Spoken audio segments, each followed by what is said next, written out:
Hello everybody, today's video is how to flirt for introverts in STEM or software.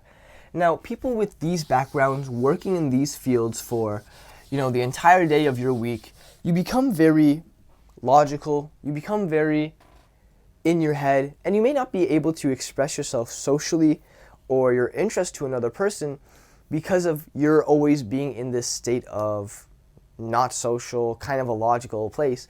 And where flirting and socializing is all the opposite. It's all about being laid back, having fun, being your most confident self. And you're at work, you're not being able to do that. You're kind of trapped in by these dynamics. You're having small talk at work. You don't know what to say. You don't know how to really allow yourself to be the person that you want to be. So we're going to go over that into this video.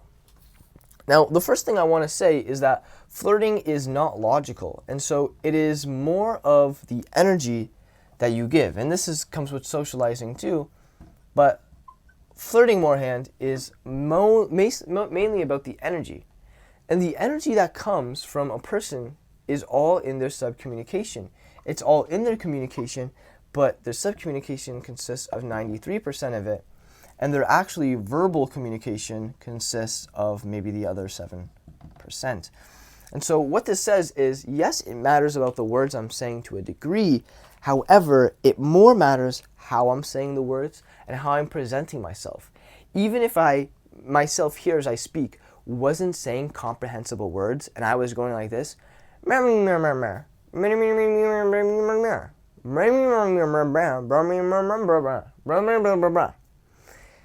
even though those words aren't real, you would still feel a sense of confidence, of understanding, of sureness coming off me. Where if I were to do something like this,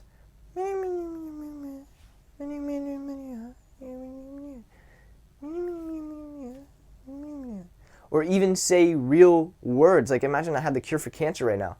So the cure for cancer is like you take 3 shots of Benadryl and then it doesn't matter. What I'm saying is not coming across confident because of my sub-communications. It doesn't matter what I have to say because it doesn't seem like I even believe myself. And so the way that you have a good energy and you have the correct sub-communications is understanding that these come from your mindset. And the mindset is how you think about yourself. So how you think about yourself, how you think about others, how you think about the world. Yourself, others, the world. So an example of each would be you think about yourself as a shy, quiet person. I just am the shy, quiet person. Well, how are you going to act? You're going to act shy and quiet to fix your narrative in your head. And that comes from a lot of the experiences you've gone through that kind of reinforce that you are the shy and quiet person. You may have thoughts about others. It's bad to be like this. It's bad to be loud. It's arrogant to go first and go after what you want. It's selfish to do that. It's mean to tease someone or be not the nicest person in like a playful way. Or to be teasing to someone. That's a mean thing to do. It's not normal to go up to someone and talk. It's not normal, views about the world. It's not normal to go up to someone and talk. Of course they wouldn't like me. This never happens. And all these are coming from your mindset, are coming from your experiences, your reference experiences, more exactly, the experience in your life that you have gone through personally, that you have seen, that you have experienced. And so this can be even things on TV. It can be stories that you heard from friends or other people. And it can be things that you've seen in front of your own eyes or experienced yourself. And so the mindsets come from the experiences you have. If every experience that you've had about yourself has been people putting you down, your family putting you down, other people in your life not saying that you're good enough, and you have this deep sense of not feeling good enough, of a low self-esteem, those are your experiences. That's going to affect your mindset. I'm not good enough. I'm like this. I'm like that. And that's going to come out in your sub-communications. And you're also going to have other things. So if this is in the context of flirting, well, and you're flirting with someone, this mindset of I'm not good enough will actually increase because now you're talking to someone that you're attracted to. You actually kind of want them to like you too. it's going to make you even more nervous. It's going to inflame these mindsets even more, bring them even more to the forefront of your mind, and then you're going to act really nervous and shy. And because you're acting really nervous and shy, the other person is going to think to themselves, they don't see your mindset. They don't see your mindset that you don't think that you're this or that. They only see the end result. And if your end result is coming off meek, the only conclusion that they can draw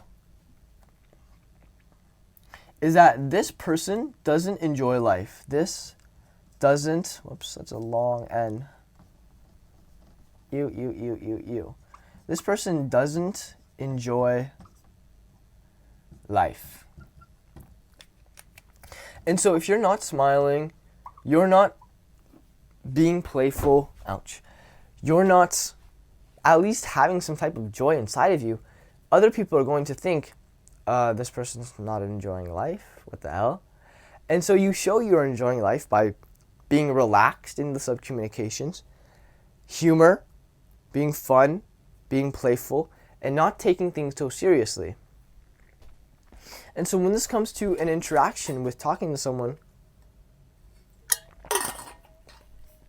by you putting so much attention on them, by you facing your whole body forwards, by you completely engaging with that person, maybe even putting a lot of compliments on them, putting all this body language, all this attention to them, and then not taking it off, not social calibrating if they want to step back, you're putting too much pressure on this person too. And so there is social calibrations that you have to understand that are happening in a conversation, in an interaction. And so it's about showing this intention. It's about explaining and expressing this funness inside of you, but also having the social competence to be able to understand how that other person is feeling too and responding to what you're putting out. But what you should be putting out is fun, playfulness, enjoying life, getting to know that other person. And so if you're walking up to her or him and you don't know what to say, it is the mindset you want is, this person looks interesting. I want to get to know this person a bit more. And I also want to see if this person is someone that vibes with me and I vibe with this person.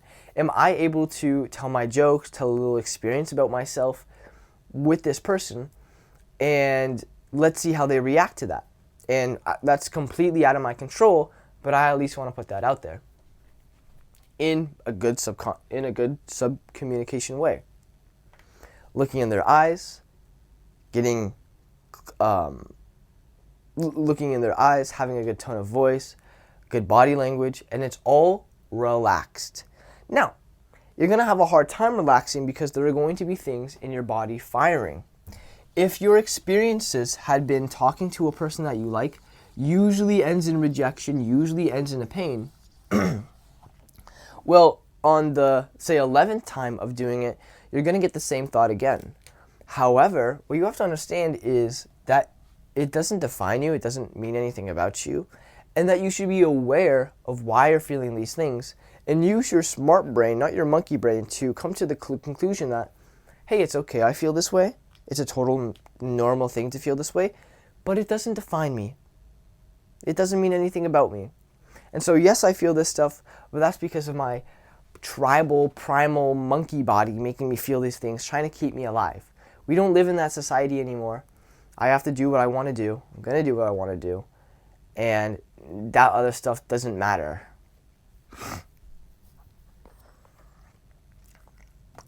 So good eye contact is a big one. Your tone of voice, and then adding emotion to the conversation. And so this can be things like compliments, teasing that other person on things that you find fun, and it can be on whatever, but it's supposed to come from a playful place. And so if you ask her a question about something and you just give a tease, but she doesn't give like the most best reaction to that, then don't tease her more on that, because she's demonstrating, or he's demonstrating, that that's not something that, is they find so funny to be teased on. You give compliments on the thing that you find interesting. You talk about your life and stuff that has about your personal experiences, things that you've done, things that you have gone through, and you can relate to that person too. And so you're trying to relate your life to that other person's life. You're also trying to get to know that person's life. You're also adding more fun and humor to the conversation. And all of this is adding to the conversation, adding value to the convo. And especially if you're doing it with good sub-communications, then you're adding value. And this is how you become an attractive person in the conversation. Attractive meaning people want to be around you. They want to be around someone who is always in this positive, not always, but who has this ability to be in this positive, giving energy state. They're giving energy.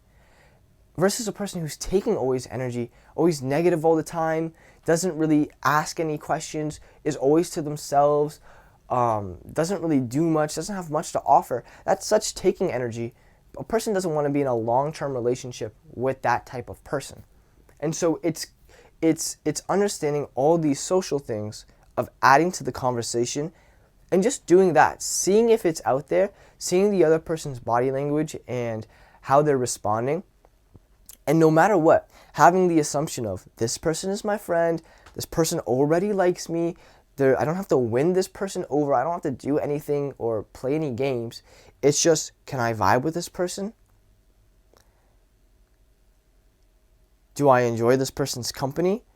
Do I relate to this person in some type of emotional way? Okay, awesome. Let me ask this person out. Let me ask if this person wants to do something later or another time with me. And I'm totally okay with the rejection. If you're not okay with all those things, then you're missing a very important part. If you want any more help with this, you can book a call in the description below for my one-on-one coaching or for a strategy session with myself where I will help you one-on-one figure out the problems, the current mindsets that you have, where you want to go, and how to get there. So with that, boys and girls, thank you for watching. Peace out. Bye.